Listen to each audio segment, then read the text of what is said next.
Buenos días, mujeres y hombres. Mi nombre es Bruce y hablamos sobre España y el Grupo H de la Copa del Mundo. Hi there, everybody. I'm Bruce Marshall. We're going to talk about World Cup Group H and Spain in particular. We'll get to all that in just a second. First of all, a couple of quick housekeeping reminders. Like always, don't forget, if you want to get all of our Wager Talk TV videos, just click that subscribe button on your screen right there. Also, don't forget, we got a special offer coming up here, and this is a really good one. My World Cup All Access Pack. Now, that's all of my picks throughout the entirety of the World Cup. Starts June 11th down in Mexico City, South Africa, Mexico, all the way through that July 19th final at the Meadowlands in New Jersey. 104 matches in the World Cup this summer. My All Access Pack, just $149. Great bargain there. Okay, let's start talking about the action, and we'll talk about Group H here and Spain in particular. Lots to talk about with Spain. First of all, let's just set up the group. First of all, of course, we mentioned España. Spain is there. Also Uruguay.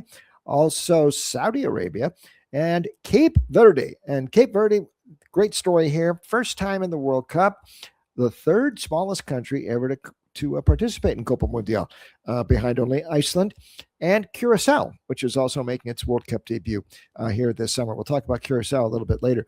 But let's talk about this group right now, and it sort of begins and ends with Spain. Lots to talk about here. Now, Spain is also one of the favorites, the betting favorite, really, at a lot of shops to win the World Cup. We'll talk about that more in a second, too. As far as this group is concerned, though, obviously, you can see from the crawl at the bottom of the screen, very prohibitive price on Spain to win the group. I don't see much value in that. I don't see much chance they'd lose the group. It's minus 500, but that wouldn't be a top recommendation for me. But it's a pretty much foregone conclusion that they will win this group. The bigger, the more interesting Spain props are how far they'll get, if they can actually win the championship. And there's some props we'll talk about as well in just a moment.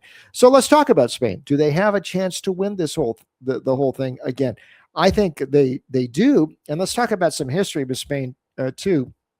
Internationally and the World Cup and in the Euros, they've had a lot of success lately. First of all, they haven't missed a World Cup since 1974. The last Euro they missed is in 1992. So they have participated in almost every tournament for the past half century. Since 82, when they hosted the World Cup, Spain has thought it could have won, expected to win every single one of these they got into. Now, I've been asking an awful lot, but they were in contention to win. Personally, I thought in 86, I thought in 94, and I thought in 2002 they were good enough to have won. But some bitter losses, some of those in penalty shootouts, in shootouts, knocked them out in 86 and 02. Very bitter there. But they did regain balance internationally with that great era of Barcelona players, and that was the Xavi and Iniesta sides.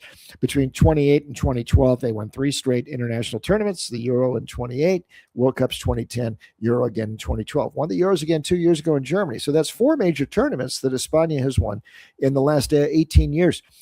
Did it a little bit differently 2 years ago. Now, back in the 28 through 2012, we mentioned that Barcelona influence there, the tiki-taka, the mesmerizing passing, the Xavi and the Iniesta, David Villa, Torres. They had some guys who could really put the ball in the net too, so they were mesmerizing back then. But that sort of ran aground within the last decade. After 2012, they had trouble reaching that sort of level again until 2 years ago when Luis de la Fuente came in, took over for Luis Enrique after things kind of went aground for him. Worked out well for him since at PSG, by the way. But after 2022, they made a change to De La Fuente. And after they lost a Euro qualifier to Scotland up in Glasgow, De La Fuente changed the approach. Now, De La Fuente's got a lot of experience coaching these guys from the youth side up, the under 17s, the under 20s, under 23s. He's coached them all the way up, so he's very familiar with the side.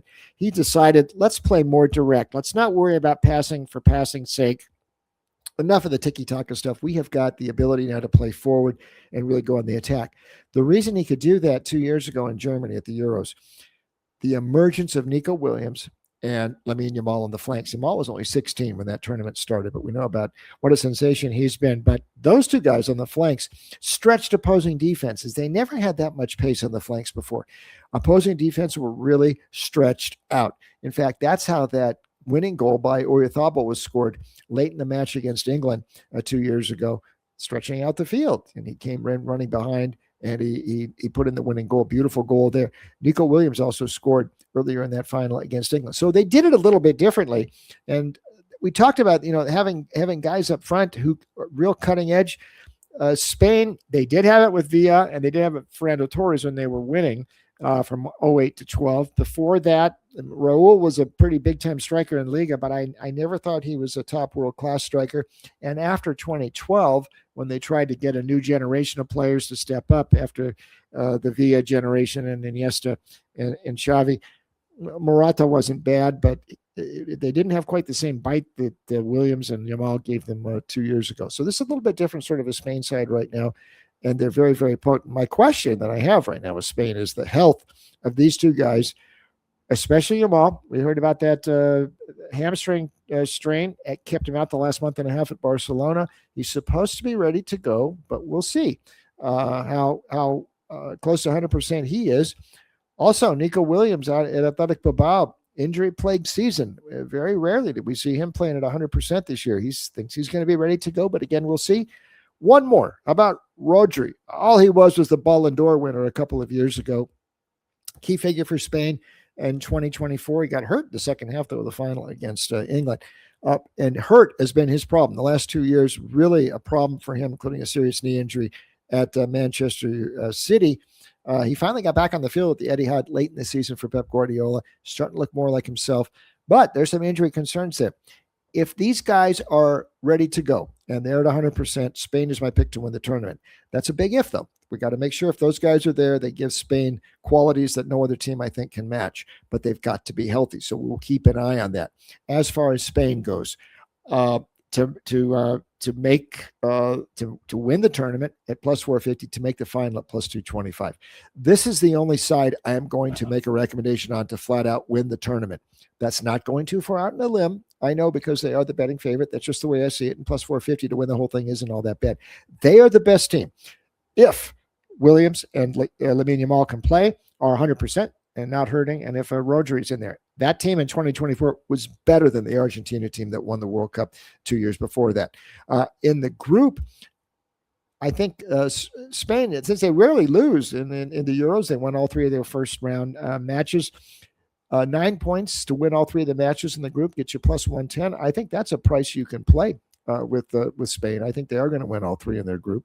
And how about leading score? Well, the condition of Yamal and his hamstring and with Nico on the other side and some of the others, I think it opens up a chance for a guy like Dani Olmo or Ferran Torres, his teammate at Barcelona, who has scored goals in each of the last three major tournaments. He scored 16 in Liga for Barcelona this year.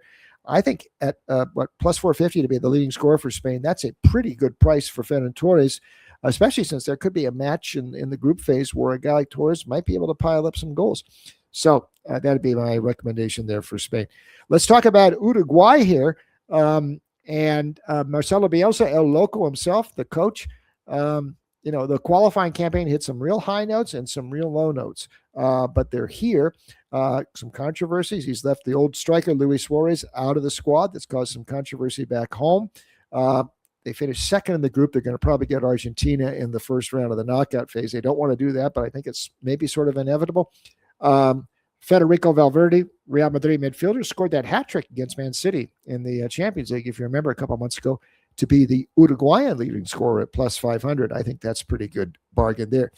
How about Cape Verde? I actually think they might get out of the group as one of those third-place sides that advance. They're going to probably have to beat Saudi Arabia to do it. I think they're capable.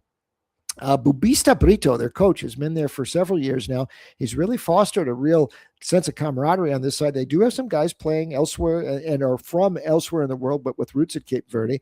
Livramento, property of Verona in Serie A, to be the leading scorer at plus 500. I think that's not too bad.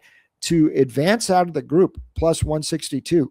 I think that's not a bad price for Cape Verde. And then to go out at the round of 32, plus 225, I might look at those sides, those with the Cape Verde. The Saudis, I know they beat Argentina in the World Cup 4 years ago. They have switched managers. They're back to Hervé Renard, who was there 4 years ago. Roberto Mancini came in. They had some bumpy times with him. Renard came back, barely squeezed in through qualifying. I think they might finish bottom of the group, plus 150 on the bottom of the group. That's what you got That would be what I'd look at there for the Saudis. So that's our look here at Grupo H, Group H, and Spain, I think, is my pick to win it all, but we will see what happens. Remember, as always, you can click the comment box on the screen there. Let me know what you're thinking. I always love to hear from you, and also don't forget about that special World Cup All Access pack that I've got. All my picks for the World Cup, just $149. So we'll be back with more World Cup talk later. And until next time, it's a goodbye from me.